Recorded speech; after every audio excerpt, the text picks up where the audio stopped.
What's up guys, Tommy Bowyer here from Move Rewind, and today I'll be counting down the top 5 best 12th Doctor stories. So without further ado, let's get into it.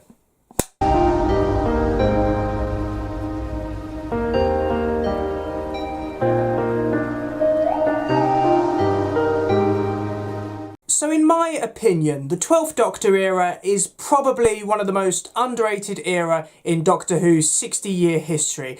I don't think a lot of people give it the credit it deserved. I remember at the time it was released, a lot of people said they stopped watching Doctor Who because they just didn't enjoy the 12th Doctor's era.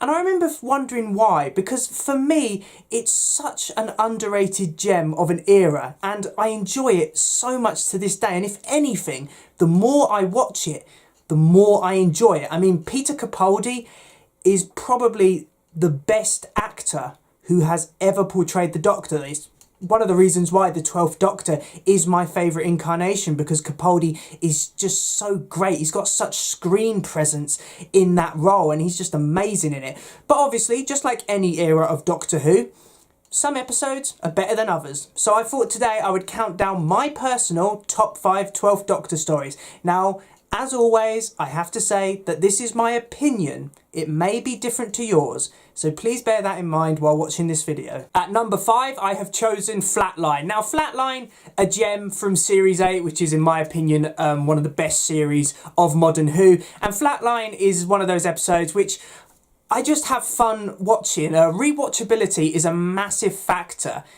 in whether I consider an episode is good. And I find myself going back to Flatline a lot. I think it's got a great supporting cast. Rigsy obviously is a great character. I could see him actually be a full-time companion. He's developed that well. Plus I love the fact that out of all the characters who survive, the really despicable boss is one of the ones who does survive. I just think I love Doctor Who when it shows that sometimes the good ones, they don't make it out alive. And you know, if the Doctor had it his way, you know, he wouldn't allow certain people to live, but obviously the Doctor doesn't work like that. So I really like episodes which tackle that kind of idea. The Boneless are a brilliant villain in terms of their design and their concept. I love the fact that we don't actually get to the bottom of what they are. You know, are they actually villains or are they misunderstood creatures trying to enter a three-dimensional world? No one really knows, and I really like that mysterious aspect to those villains. Plus, the Doctor and Clara, they're great in this episode. I love how Clara has to basically take on the role of the Doctor. You know, I know a lot of people say, oh, this is an example of Clara Who, but in this episode, I think it works very well. I love how Clara has to kind of show her strength while trying to be the Doctor. Plus, it has one of those trademark 12th Doctor speeches at the end when he says, I'm the Doctor, the man who stops the monsters. Capaldi, he could just pull off these incredible speeches, and Flatline is a prime example of that. And of course, it's a Jamie Matheson script. And Matheson is one of those writers, he just knew how to write for the 12th Doctor. So Flatline, it's one of my 12th Doctor episodes which I probably rewatch the most. Next we have Under the Lake and Before the Flood, a two-parter from Series 9, and it's a Toby Whitehouse script. And if you've watched this channel for a while, you will know that Toby Whitehouse is one of my favourite Doctor Who writers. And I really enjoyed this two-parter. It's a classic Base Under Siege story, but I also like how they're both very different episodes. You know, Under the Lake is your traditional Base Under Siege story. You have the Doctor, Clara and a crew of supporting characters having to deal with ghosts in an undersea base. And then Before the Flood kind of has the Doctor back in time to see what happened and why these ghosts are around. And I've always thought that's a very interesting idea. This is one of those episodes which deals with time travel really well, and I always appreciate it when Doctor Who tries something a little bit different. You know, I think it works very well. The supporting cast are great.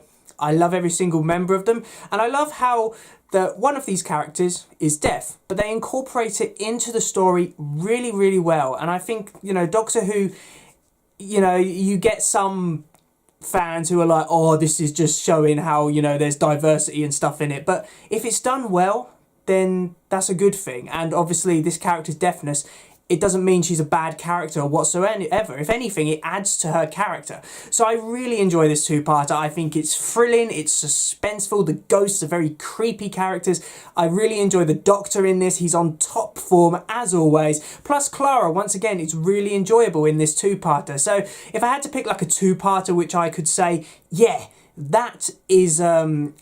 that shows the 12th Doctor's era, I would have to say this two-parter because it is really strong and it's just so fun to watch. Next, I've chosen Heaven Sent, and I can already hear people saying, why the hell is Heaven Sent not first? Well, we'll get to that later, but obviously Heaven Sent, one of the best episodes Doctor Who has ever done. This is an episode where it's just carried by Stephen Moffat's script and Peter Capaldi's acting. He's phenomenal. In this episode. I remember the first time I saw it, I was about 15 at the time. I don't think I appreciated it enough, but I rewatched it about last year and it hit differently. I was so moved by it because it's such an emotional episode. It is one man showing his grief and I just think it's amazing. I mean, not many actors can carry an entire episode for about 45 minutes, and yet Capaldi is able to do that. It's such an interesting reflection on the Doctor as a character. It's a character study at the end of the day. The score by Murray Gold is amazing. The directing by Rachel Talalay, one of my favourite Doctor Who directors, is phenomenal. The directing adds so much to this episode, and the cliffhanger is brilliant. When we see Gallifrey, the Doctor's made it home. Now, obviously, Hellbent, a bit underwhelming, but for Heaven Sent, that was such a great cliffhanger. This is a phenomenal episode. In my opinion, it's not the best 12th Doctor story, but I do appreciate that Peter Capaldi, he should have won an award for this performance because he was incredible. The runner-up, I have chosen the two-parter World Enough and Time and The Doctor Falls. Now, this has got to be one of my favourite series finales. It's just incredible and I can't find fault with it. First of all, you have the reintroduction of the Mondasian Cybermen, and they are a very creepy design. A lot of people say the Mondasian Cybermen are the best Cybermen design. I would have to agree because they do look very creepy because, especially with the flesh hands, you can tell that is a person. Like, that's not just a machine, there is a person in there. World Enough and Time is a really interesting opener because obviously it's setting up the idea of the Cybermen and can the Doctor reach Bill in time before she's converted, and obviously we get that heartbreaking reveal near the end of the episode where it's revealed that Bill has been converted into a Cyberman, and even to this day it's such a disheartening moment, it's such a tragic scene, and you can tell the 12th Doctor is just devastated about losing Bill. Plus, we have two Masters. We have, obviously, Michelle Gomez as Missy, and we also have John Sim return as the Master. And Sim, it's like he's never been away from the role. He just walks back into the Master's shoes so easily. And I love the Master and Missy together. It's very interesting to see the same character, but at two very different points in their life. And then we get on to The Doctor Falls, which is, once again, a phenomenal episode. It has so many standout moments from the 12th Doctor. I love his speech to the Masters, where he's like, you know, where I stand is where I fall. I tear up to that scene to this very day. It's such powerful acting by Peter Capaldi.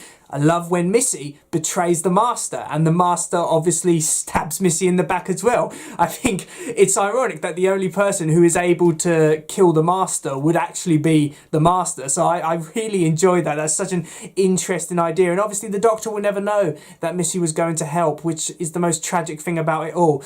Plus, the 12th Doctor's final stand against the Cybermen, I think that's brilliant. You know, that is such like a powerful scene. Your blood and adrenaline are pumping during watching that scene. It's so epic and action-packed. And obviously, I honestly think that The Doctor Falls would have actually been the perfect episode to end the 12th Doctor's era. Now, don't get me wrong, I enjoy Twice Upon a Time for what it is.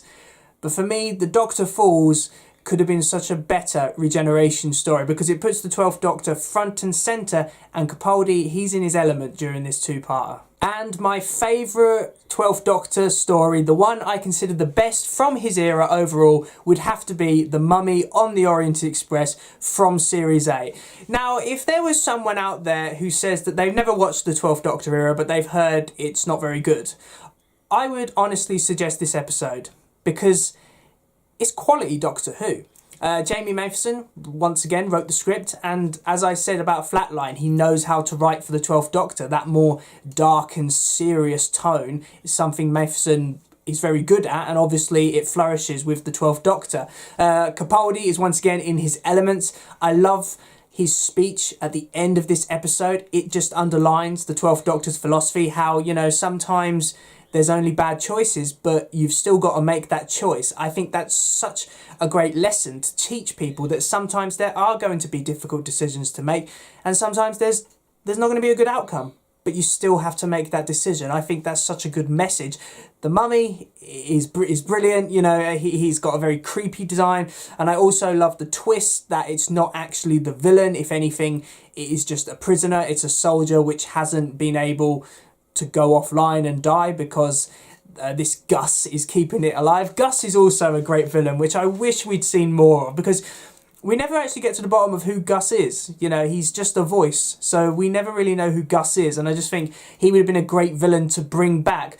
All in all, I love The Mummy on the Orient Express. It's one of my favourite Doctor Who episodes. It's so classy. It's just so classy. It's such a great idea, and it just has the 12th Doctor in his element. So thanks for watching, guys. I really do hope you enjoyed this video. Please remember to like, comment and subscribe in order to receive great and maybe even improved quality content in the future.